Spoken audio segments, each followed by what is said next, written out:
You're gonna stay here. Okay. Hello, Sure. everyone. We're just going to give everyone a chance to get in here, and then we will get going. We've got Robin and Ty and Star and Mariah, actually. So we'll just wait a moment or two here while everybody kind of gets into the call.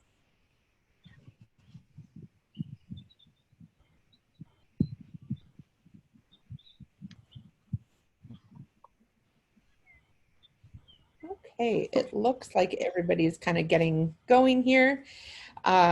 We've got several people online. So for those of you that are joining us for the first time, you should see in your window a little Q&A button that you can click on. And if you click on that button, you can type in questions, and we will ask Robin and Ty those questions and get their answers. I'm also really excited to share that I have somebody else on the line with us today, Lanny, who's one of our volunteers in Calgary, who has offered to closed caption these podcasts so that our podcasts are a little more accessible for everybody that wants to participate in them, including our hearing dog clients and our followers on social media that are deaf, hard of hearing. So we're excited to add that feature to our podcast and thank Lanny for her help in that regard. And we welcome your feedback, and I'm going to try not to ramble really, really fast like I normally do so she can keep up with me. So Robin, Ty, nice to see you again. It's been a while. And you have a few pups with you today. Do you want to introduce them? Sure. This black beauty here is Mariah, and she's about 9 months old. Nice. And can you see Star behind her? Yeah, she's just peeking through. Just peeking through. So Star is 20 weeks old today. So I guess it's been 12 weeks since you saw her last. Nice. So Star, for those of you that are dialing in that didn't follow along when we initially were broadcasting with our puppies, was from the helicopter litter. But I know those of you that did are excited to see kind of where she's at and how things are going. So Robin, Ty, do you mind just telling us a little bit about what the last few months have been like with Star? I know it's been a little different with COVID, et cetera, but what you've been working on, what she's been learning, kind of what life has been like since her littermates left? Oh, let's see. What has she been learning? Lots of good loose leash skills. She's getting really good at walking on her side and ignoring distractions with, lots of treats. Yeah.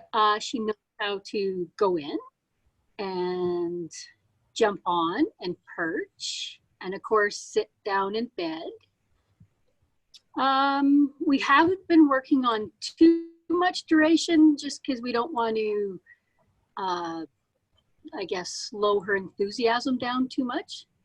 She finds duration pretty hard. And lots of just being a dog. Nice. Well, and it's nice too, we've found during this time, it's been a little bit different, forcing us to do things differently.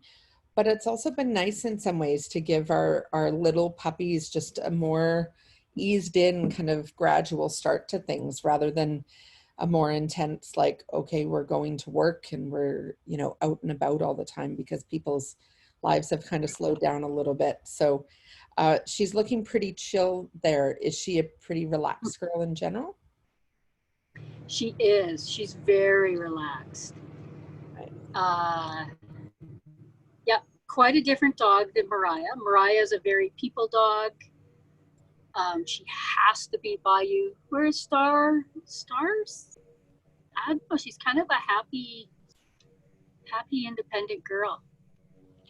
It's noticeable, though, that she didn't have a lot of exposure to people.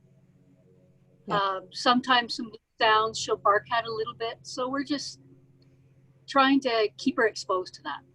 Nice. And so Ty, do you guys trade off dogs, or do you mostly work with one or the other of the two girls? I work with Star more than Mariah, but we do trade off quite a bit. Yeah. For those of you that are watching and kind of following along, I'm going to ask a favor, because normally the questions start showing up really quickly and I haven't seen anything. So I don't know if the function is not working or not. So if I can ask, even if you just type into the questions, just something to show me that it's working. We're just going to pause for a second while we make sure the technical difficulties are, oh, okay, perfect. It is working. Thank you, Sue and Tilly and Birgit as well. So if anybody has any questions for Robin or Ty, feel free to type them in the questions and we'll get at those. Otherwise, I'll keep asking my questions. I just don't like to apologize. So tell me, how many puppies have you guys raised or started for pads? So in terms of puppy raising. In terms of puppy raising, let's see, we started with Nika, and then we had Cupid, and then Bryn, Rocket, Suzuki, Maya and Star, Mariah and Star. So 7 really? 7, yeah, a little bit with Clyde. Yeah, we had Clyde for about a month and a couple other ones for a month. Like I think we had Russell for close to a month. Nice. And how do you find these girls personality wise in terms of learning? I know that I've always found my pups are very different. What about these two?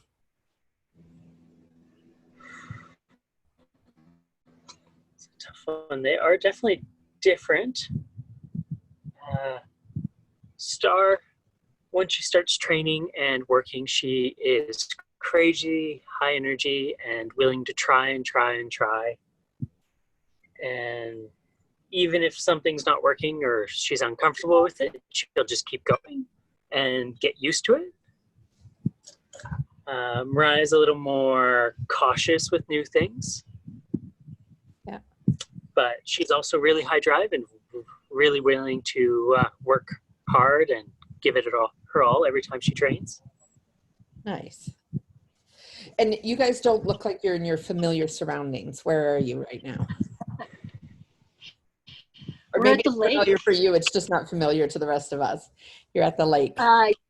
We're not in Calgary right now. We're in the East Kootenays. Nice.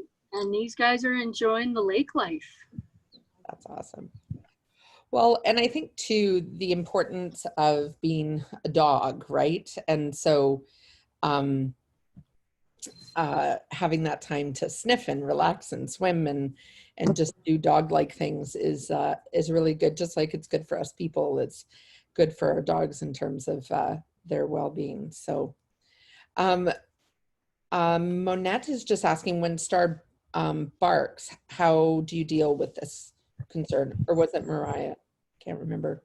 No, Star. So Star barks a little bit with people, greeting new people. We just try and, ask people, do you mind if our dog says hi? Just walking up and down the road here, we see lots of people and everyone's friendly. And so we're just trying to make it more normal for her. Yeah. Just a really positive experience. Nice. And has she been out in public at all yet, or has that been mostly kind of curbed with COVID? Pretty curbed. We've taken her to like the local parks and walked her through them where there's lots of people out, because there's more people than normal out. Yeah. And then she's also been to a couple of parking lots and seen people coming and going from stores. Nice. And in terms of skills, you talked about this at the beginning, and you mentioned a cue that all of our viewers might not be familiar with. Goin. Do you want to talk about what that is and what it looks like or how it's used? So the go in is where you get your dog to go under an object and lay down. So most commonly it's a chair or a table or a bench. So they can tuck themselves under it and out of the way. I know normally I taught them going to school. Every time I got on the train, it was a go in under the bench, and then they're out of the way. No one's going to step on their toes, and they're safe there for the rest of the journey. We also use it a lot in restaurants, things like that, doctor's office, just because it's a really good place to get them out of the way of everything. So they don't get stepped on. Monette just has a follow-up question to her previous one about when she's barking. When you say giving her positive experience, do you mean giving her kibble when she, or is there more to it than that? Oh, a little of both. She really, when she sees people, her tail's usually wagging as soon as we approach. And usually if they pet her and engage with her, that's enough. The kibble, I don't know if she really notices that much. It's not like an aggressive bark or anything. It's more of a I'm unsure kind of bark. Yeah. So just having people pet her. Yeah. Say hi. Learning that people are friendly. Yeah. So that's awesome. Do you know what you have planned next for her in terms of skills? You know, what's next on the agenda?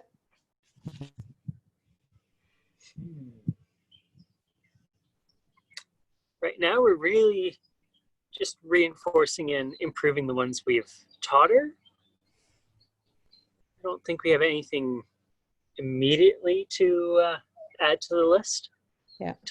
One of the things I'm working on with both dogs is just shaping a spin, and it helps getting their legs moving. Sometimes they have trouble with their back legs, getting them out of the way. And so shaping a spin is just kind of a fun thing to learn, and it helps with a lot of things down the road. Yeah, I think that's one of the things that, you know, we talk about a lot that people that have pet dogs might not think about, but when we're training dogs to work often next to wheelchairs, etc. And it's interesting as technology has changed around mobility devices. A lot of the wheelchairs now will literally spin on a dime. Like they don't take any more than their own circumference and turning radius. And so that means that our dogs need to be able to move that quickly.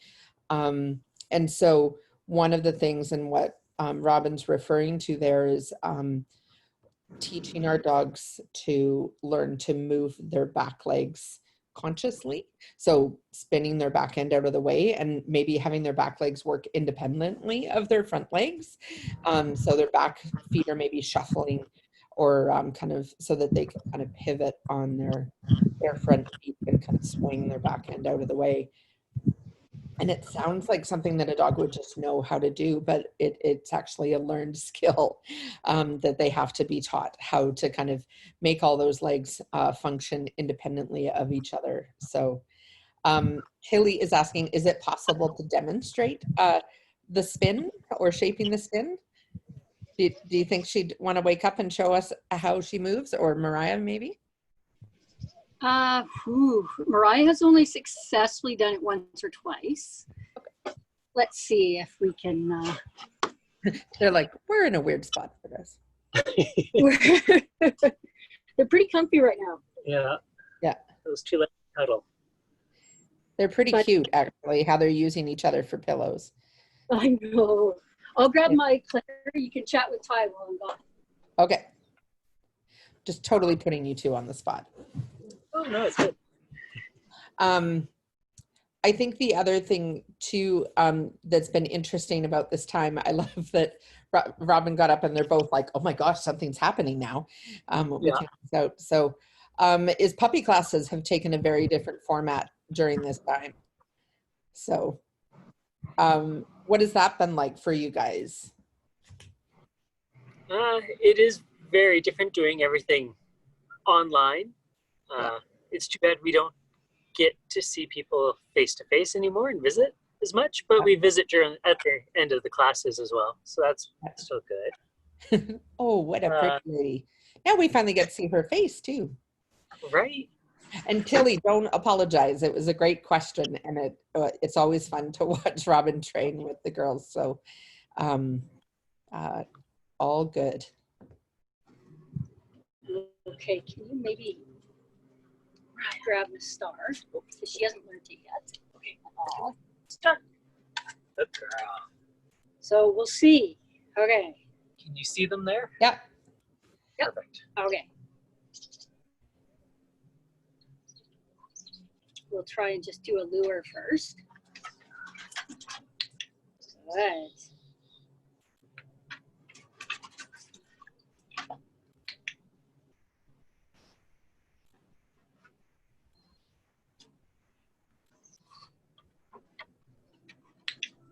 So I'm just flicking her for some leg movement.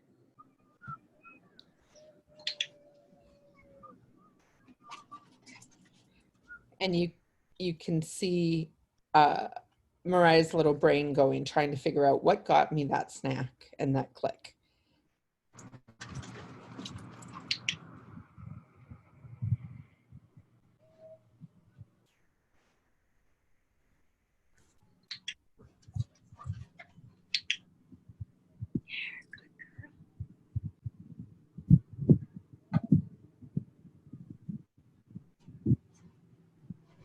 She's still pretty unsure.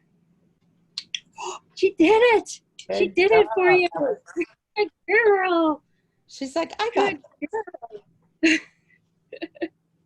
Way to go! All right, so we'll leave it on that positive note. So That's pretty good. that was great. And so Tilly's asking, is it always the same direction? No, we will start doing different directions. So they build muscle on both sides, but we tend to start with one or the other. And I just want to point out something that Robin did there, because it's really, really important and it could be missed, is that we always like to end on a high note. So if a dog is struggling with something and then they nail it, it's always good to kind of end there rather than perhaps pushing them and then stopping when they're frustrated. And so then training becomes a really fun little game for them. So, well, thank you for that, Mariah. That was very nice. I didn't even know you were going to be on the call, and now you're just being a superstar. So really appreciate that. So these girls, it's funny now that they're lined up this way. They look almost the same size. Are they? No. No. Okay. Star's close to 30 pounds and Mariah's close to 50. Oh, wow. Okay. Yes, they're very different. Perspective is everything, right?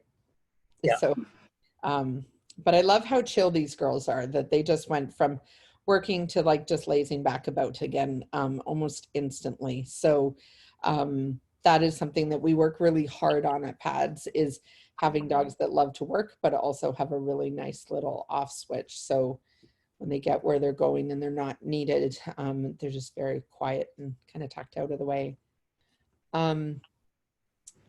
So Wendy just added in, Robin also demonstrated how she clicked when Mariah offered a bit of leg movement, but then lured her through to completion of the spin, which is when she gave the food reward. So that's a really good point too, is that you're rewarding little tiny things to start with instead of waiting for like the full finished picture.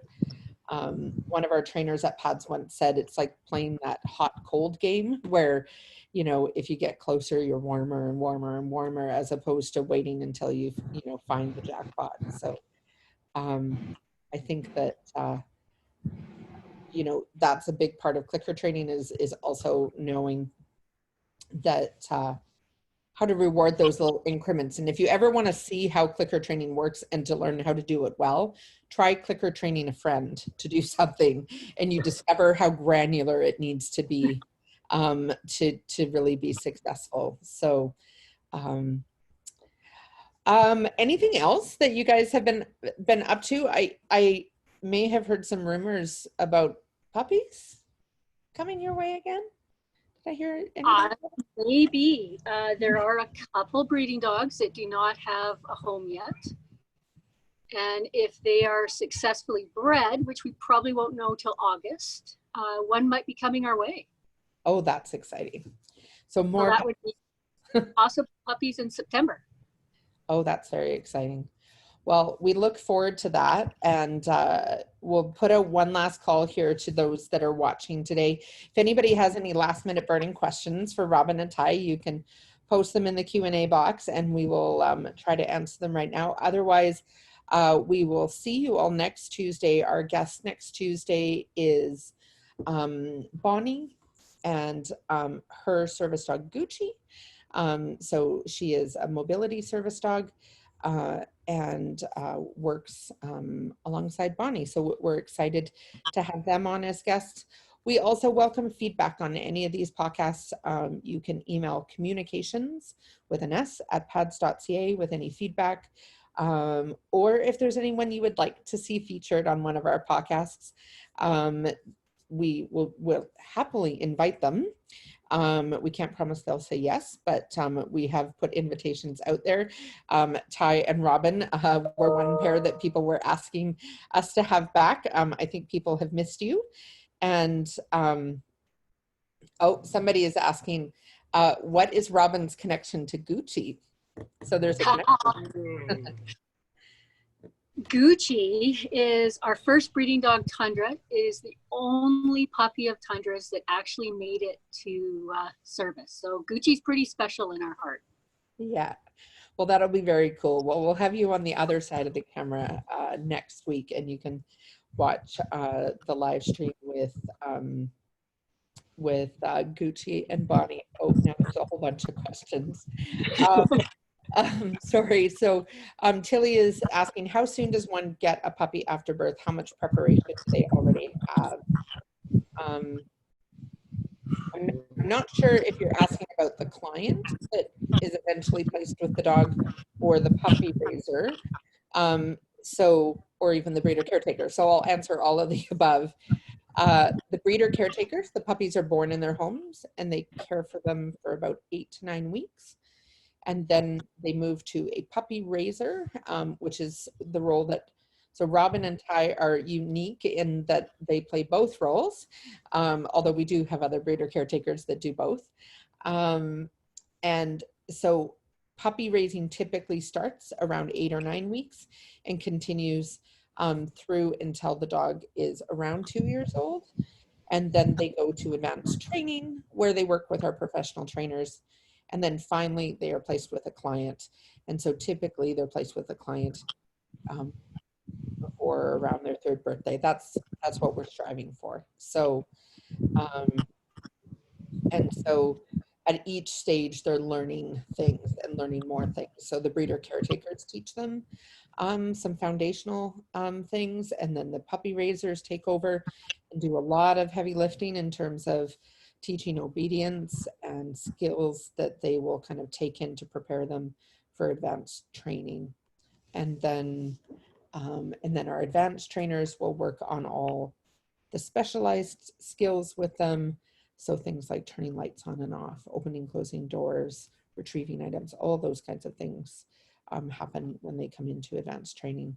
So I hope that answers your question, Tilly. And then they go through a team training with their future partner.